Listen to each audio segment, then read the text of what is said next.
আসসালামু আলাইকুম সবাইকে, আশা করি সবাই ভালো আছেন। Welcome to my first blog. আপনার ব্লগের টাইটেল থেকে বুঝতে পারছেন যে আমরা এই ব্লগটা করবো শান্তিবাড়ি রিসোর্ট নিয়ে।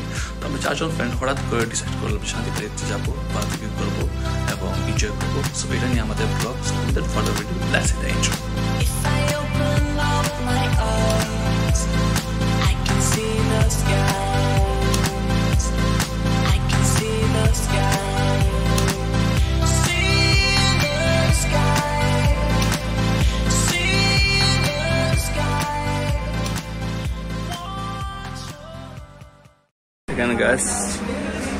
টু লেট ফ্রেন্ড আমাদের মুশফিক বা মেয়েদের মতো রেডি হয়েছে এবং মেয়েদের মতো এসেছে। লেট, এত লেট কেন তুমি সেটা বলো। আরে মা চুদি পরে সাদি সাদি তুমি এত লেট কেন? ভালো প্রপার একটা এক্সপ্লেনেশন তো। বন্ধুরা, এই ছেলেটার কাছে টিকিট ছিল, ছেলেটা সবচেয়ে লেটই আসছে। কারণ কি এত লেট কেন? What's up guys, আমরা চলে এসেছি সিলেট রেলওয়ে স্টেশনে। আমাদের সাথে আছে আমার ফ্রেন্ড মাহি এবং আমার ফ্রেন্ড মুশফিক। সো আমরা যাব শ্রীমঙ্গল সিলেট থেকে শান্তিবাড়ি রিসোর্টে। কত সময় লাগতে পারে ট্রেনের মধ্যে? 2 ঘন্টা 2.5 ঘন্টা। সো আমরা 2 ঘন্টা 2.5 ঘন্টার মধ্যে ট্রেনে উঠবো এবং ট্রেনে উঠে শান্তিবাড়ি যাবো। আপাতত এই পর্যন্ত আপনার সিনারিওস রয়েছে।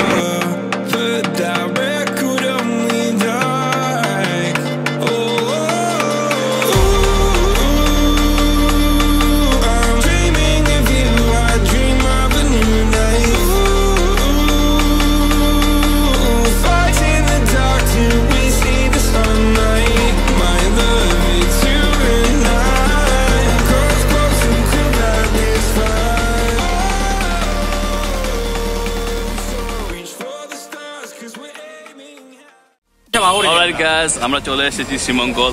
আমরা এখন মুশফিকের জন্য ফার্মেসি খুঁজতেছি, কারণ ওর আঙ্গুল ফাইটা কলা গাছ হয়ে গেছে। সেজন্য ফার্মেসিতে আমরা যাব, ওর ট্রিটমেন্টটা হবে। তারপর আমরা যাবো শান্তিবাড়ি এবং মাঝখানে আমরা লাঞ্চ করব, দেখি কি হয়। তো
তো আমরা নিয়েছি ডুপ্লেক্স কটেজ। ডুপ্লেক্স কটেজটা 2 তলার। সো এটা হচ্ছে আমাদের রুম। সো বেসিক্যালি এই রুম থেকে গিয়ে বাইরে যদি আপনি ভিউ চান, তো এই দেখেন খুব সুন্দর একটা ভিউ। সামনে নদী, সামনে পুকুরটার সামনে চেয়ার সেট আপ আছে ভালো করে।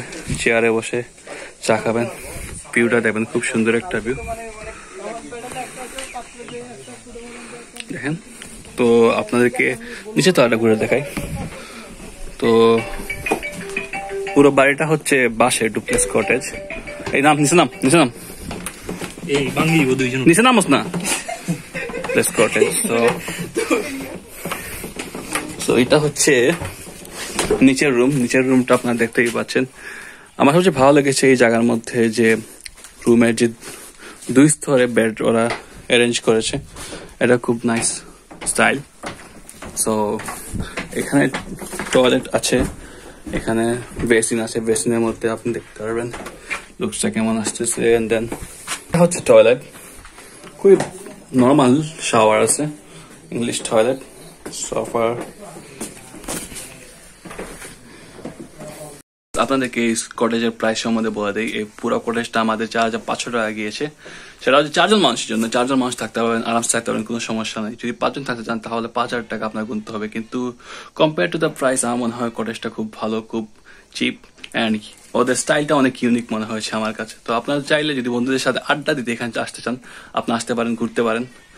It's a good place to be honest. তো এত এত টু বি অনেস্ট এত এক্সক্লুসিভ কিছু না, বাট খুবই নর্মাল। বা এটা হচ্ছে আপনার ফ্রেন্ডের সাথে আড্ডা দিচ্ছেন বা ফ্যামিলির সাথে নীরবে কোনো জায়গায় যদি আপনি টাইম কাটাচ্ছেন, এখানে আপনি কনসিডার করতে পারেন। আমরা এখন ঘুরতে বের হয়েছি, সানি ডে। সো ঘুরে দেখছি রিসোর্টটা কেমন এবং রাস্তাটা কেমন। সাদি কেমন লাগছে ঘুরতে এসে শান্তি বাড়ি? খুব ভালো। মুশফিক তুমি এদিকে আসো তো, বলো শান্তি বাড়ি ঘোরার এক্সপিরিয়েন্সটা বলো, কেমন লাগছে? হ্যাঁ, এক্সপিরিয়েন্স খুবই ভালো। এখানে আসলে প্রকৃতি প্রেমী মানুষ যারা, ওদেরই এখানে আসাটা রিকমেন্ডেড, কারণ এখানে সবকিছু প্রকৃতি। এখানে বিলাসিতার কিছু নেই, সুইমিং পুল নেই, সাধারণ একটা পুকুর আছে।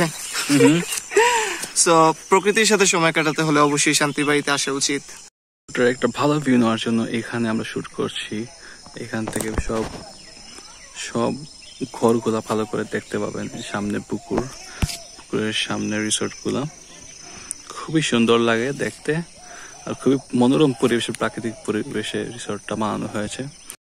ওকে গাইস, আমরা আসলাম একটু ঘুরতে। এখানে অনেকটা, হ্যাঁ, একটু ফরেস্ট এক্সপ্লোরেশন চলছে আমাদের। তো উঠতে আমাদের অবস্থা খারাপ, অবস্থা টাইট হয়ে গেছে। একটা টিল্লার উপরে ভিউজটা দেখতে আমাদের আসতে একটু দেরি হয়ে গেছে। দিনের সময় আরেকটু ভিউজ আর একটু বেটার থাকে।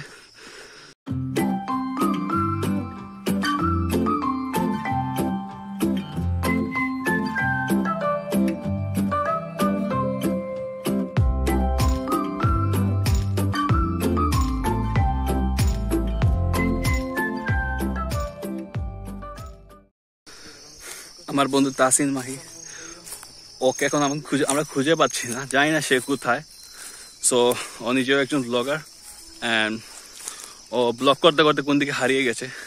আমার শুধু এটাই বই, ওরা যদি কোনো বাঘ ভাল্লুক খেয়ে ফেলে ওইদিকে বা সাপ কামড় দেয়, তাহলে ওরা খুঁজে পাবো না। গাইজ, আমাদের বন্ধু তাসিন মাহিকে আমরা খুঁজে পেয়েছি। ও একটু আগে হারিয়ে গিয়েছিল। তুমি কই গিয়েছিলে? কোথায় ছিলে তুমি? তোমাকে খুঁজে পাওয়া যাচ্ছিল না। নিচে গেছিলে? আমরা বললাম বাঘ ভাল্লুক খেয়ে ফেললে পরে কি করবো? আমরা ট্যালেন্টেড ব্লগার হারিয়ে ফেলবো আমাদের।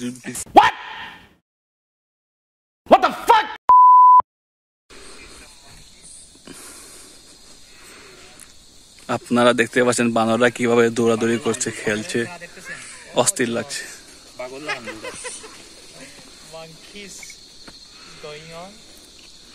একটা আরেকটার বেশি দৌড়াচ্ছে।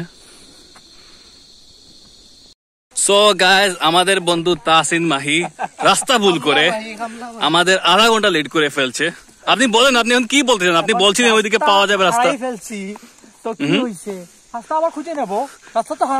কিন্তু এখন যদি অন্ধকার হয়ে যায়, সাপ যদি কামড় মারে আমার বন্ধু মুশফিকের, তুমি কি করবা?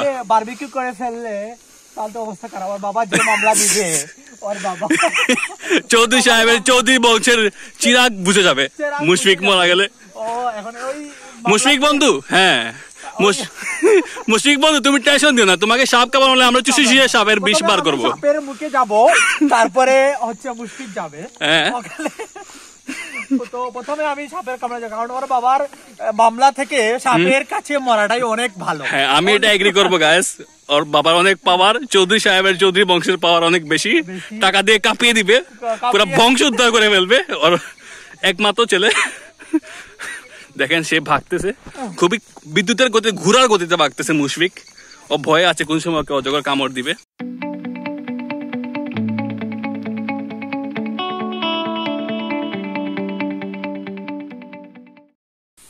সো আমরা এখানে বনফায়ার করছি। বনফায়ার এটা কেন বনফায়ার বলে? হ্যাঁ, বনফায়ার। আচ্ছা, বনের ভিতরে যে ফায়ার হয় ওরে নি কয় বনফায়ার। ইয়েস, বনের ভিতরে যে ফায়ার হয় এটাকে বলে বনফায়ার। ঠিক আছে, যাই হোক। বনফায়ারিং এর মধ্যে লোকে সানও দেখাইলাও, সান চান মামা, চান মামাকে দেখাই ফেলাও। তো এখানে দেখতেই পাচ্ছেন চাঁদ দেখা যাচ্ছে, খুব সুন্দর একটা ভিউ। আর নিচে আমরা বনফায়ার করছি, অনেক ঠান্ডা এখানে। পূর্ণিমার চাঁদ যেন জলছানা রুটি, মনে আছে? বারবিকিউ খাবো। তো বারবিকিউ খেয়ে তারপর পেট টাইট হবে, তারপর আমরা সারা রাত গল্প করতে করতে ফ্রেন্ডরা তারপর আমরা ঘুমাই যাবো। যাই হোক ফ্রেন্ডস, আজকে আমরা সারাদিন অনেক মজা করলাম আর অনেক কিছু দেখানোর ট্রাই করলাম। তো এটা আমার ফ্রেন্ডের ফার্স্ট ব্লগ। তো আপনারা আমার চ্যানেল সাবস্ক্রাইব করতে ভুলবেন না, আর ওর চ্যানেলটাকে, আর প্লিজ এই আপনার যদি ভিডিওটা ভালো লাগে ফেসবুকে ওর ভিডিওটা শেয়ার করবেন, আর সাথে করে আমার চ্যানেলটা সাবস্ক্রাইব করবেন। আপনার চ্যানেলের নামটা বলুন। তাসিন ভাই। কি মনে হয় এখানে ঠান্ডাটা কেমন? ঠান্ডা, শ্রীমঙ্গল তো চায়ের দেশ, প্লাস হচ্ছে চারদিকে গ্রিন, তারপর হচ্ছে অনেক গাছগাছালি। তো এখানে তো অবভিয়াসলি অনেক বেশি গরম ঠান্ডা হবে। তো ঠান্ডা প্রচন্ড। তো এটা হচ্ছে মানে ওই যে হই হুল্লের ভিড়ে এই ঠান্ডাটা তেমন ঠান্ডা মনে হয় না। তো আপনার এখন বনফায়ারের পাশে এসে কেমন মনে হচ্ছে? ঠান্ডা কি একটু কম অনুভূত হচ্ছে? ভালো লাগছে? খুব আরাম না? প্রেমিকার উষ্ণতা। मजे आए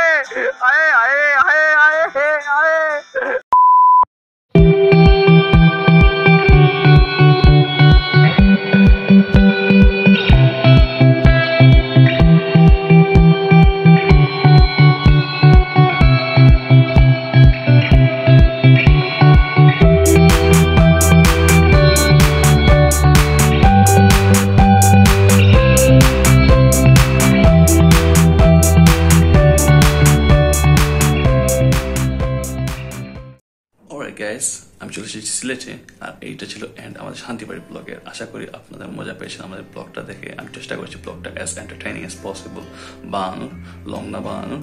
সো আমি এরকম ব্লগ আপনাদের দিতে থাকবো, এবং ভবিষ্যতে আমার অনেক content planned in the store. So you are in for plus. সো আপনার ব্লগটি ভালো লেগে থাকলে ব্লগে লাইক করবেন, শেয়ার করবেন, ব্লগে কমেন্ট করবেন, জানাবেন আপনাদের অপিনিয়ন কি। চ্যানেলটি অবশ্যই সাবস্ক্রাইব করবেন এবং নোটিফিকেশন বেল আইকন অন করতে ভুলবেন না। আপনাদের সাথে আবারও দেখা হবে ডিফারেন্ট একটি ব্লগে। আনটিল দেন আপনাদের খেয়াল রাখবেন। আসসালামু আলাইকুম।